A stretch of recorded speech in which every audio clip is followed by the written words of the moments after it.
we take a look at a brief commencement speech of sorts from a famous father.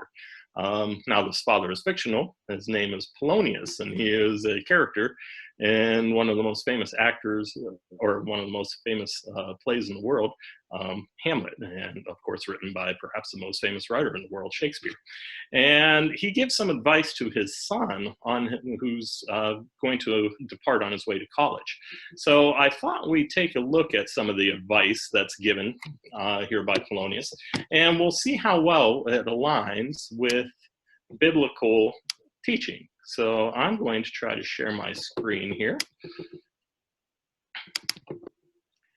And hopefully that is coming through for all of you. Maybe I can get a quick confirmation there. You guys seeing that okay? Is anybody? Okay. It's coming through, Joe. Okay, thanks. I wasn't sure. All right, so today's sermonette, if you will, is called The Bard in the Bible. And we're going to look at whether or not Shakespeare was spreading the good news of God or fake news. Like an eager Twitter employee looking at a presidential tweet, we're going to try to determine how much of this is biblically sound advice and how much may not be very accurate. So now I was going to read the speech to you, but I think I'm going to forego that because it's fairly long. I do have a chunk for you here. I can't change my slide for some reason. There we go.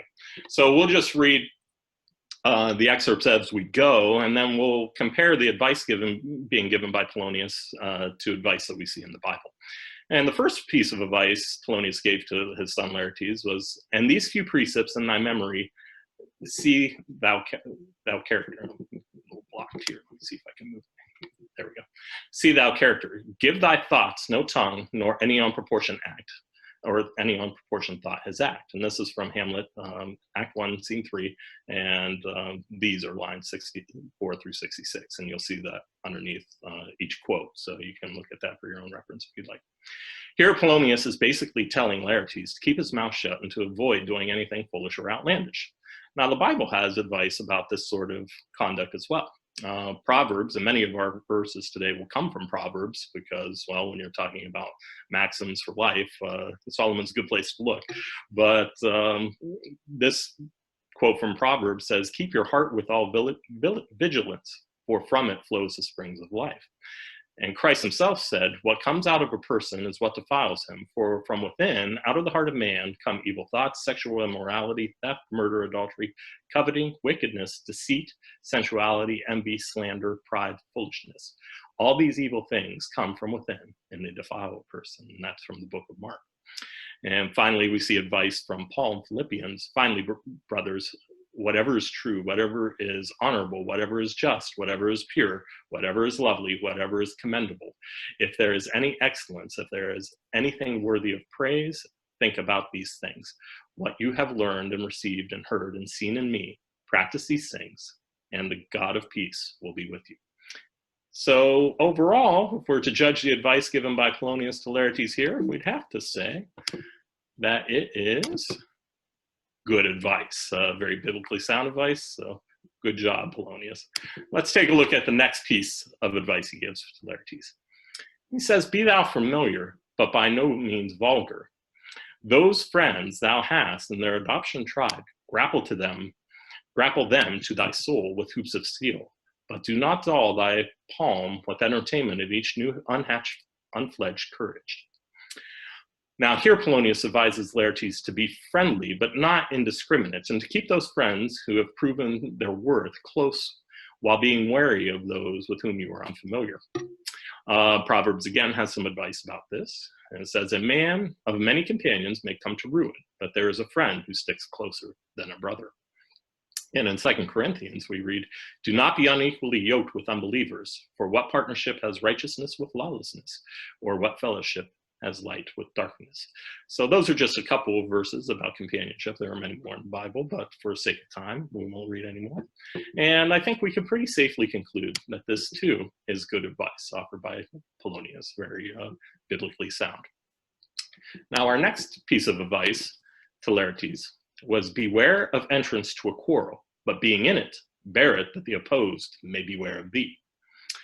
Polonius here cautions Laertes about getting into conflicts, but he also says that if you find yourself in one, give your opponent reason to be concerned or fearful.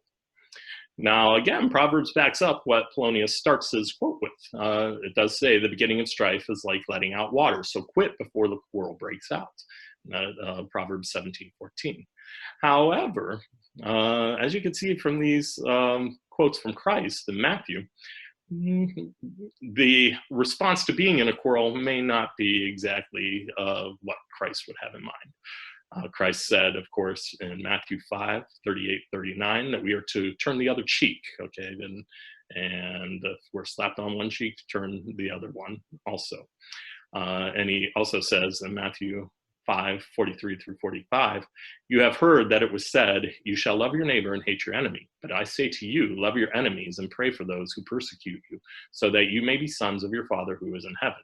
For he makes his sun rise on the evil and on the good, and sends rain on the just and on the unjust. Well, this is a very hard thing for people to do, of course. We feel natural human instinct, I think, is to retaliate, but we're really not to do that. Who do we look to for retaliate if we feel the need to retaliate? Well, we have to turn to God and hope that he evens the score for us, or that he takes care of the situation. And that's what the last two verses here indicate. This one from Proverbs, do not say, I will repay evil. Wait for the Lord, and he will deliver you. And in Psalms, we see, through you we push down our foes. Through your name we tread down those who rise up against us. So rather than acting in kind, we should turn to God for our vengeance or for justice, and hope the situation, and by setting a better example, hope that he will also help us through the situation. So here, the verdict, not entirely biblical. Some sound advice, but really not altogether sound advice from Polonius to Laertes. Our next piece of advice has to deal with taking advice from others. Give every man thy ear, but few thy voice. Take each man's censure, but reserve thy judgment. Now here Polonius tells Laertes to listen often to what others have to say, but speak sparingly. He also suggests that Laertes should consider the criticisms of others, but withhold his own judgments. Listen to advice and accept instruction, that you may gain wisdom in the future. That's from Proverbs 19:20. And another verse from Proverbs, the ear that listens to life-giving reproof will dwell among the wise. Whoever ignores instruction despises himself, but he who listens to reproof gains intelligence. The fear of the Lord is instruction and wisdom, and humility comes before honor. And finally, in James 3:13, we see, who is wise and understanding among you?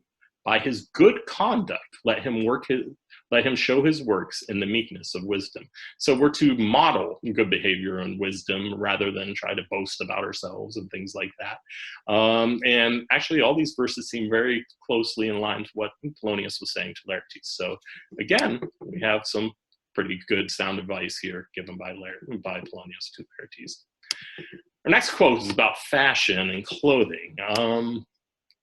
And it's the longest one, but costly thy habit, as thy purse can buy, but not expressed in fancy.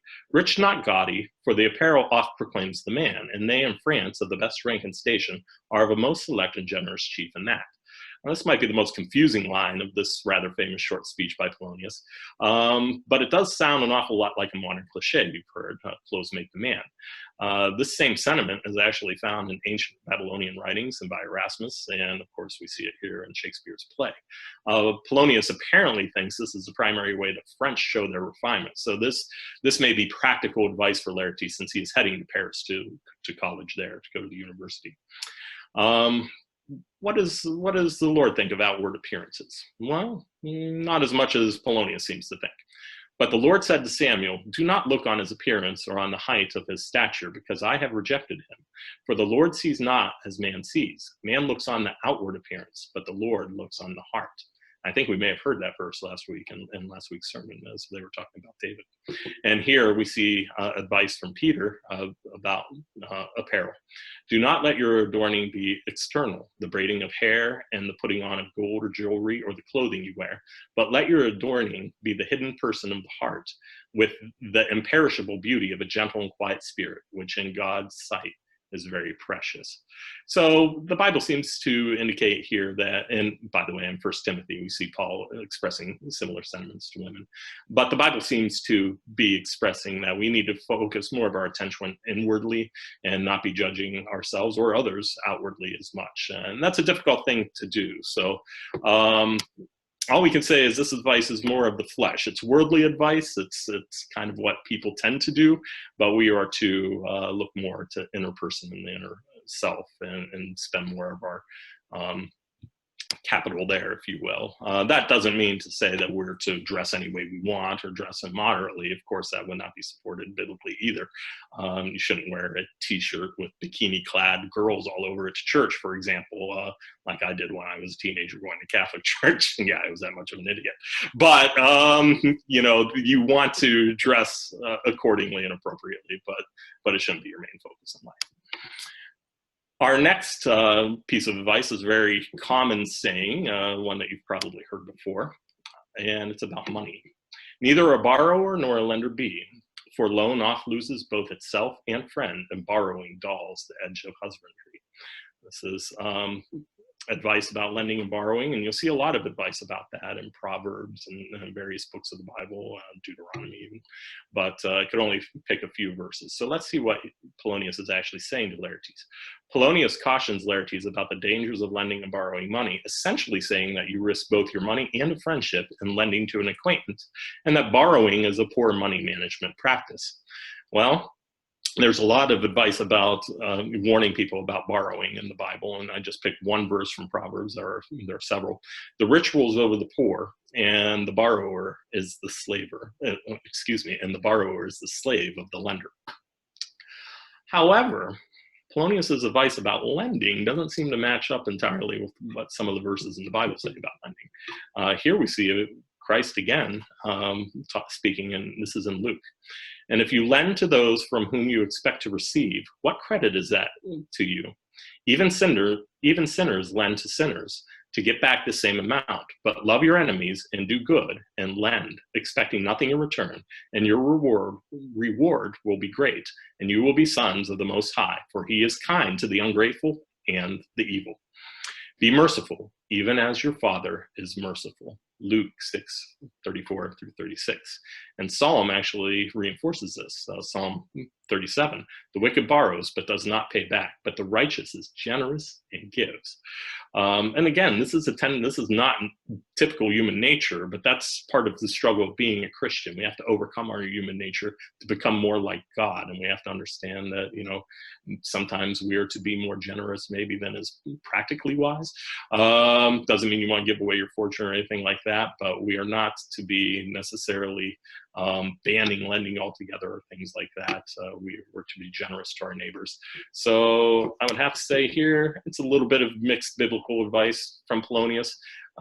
Good advice about borrowing, but you don't want to close yourself off necessarily to everybody around you in a time of need.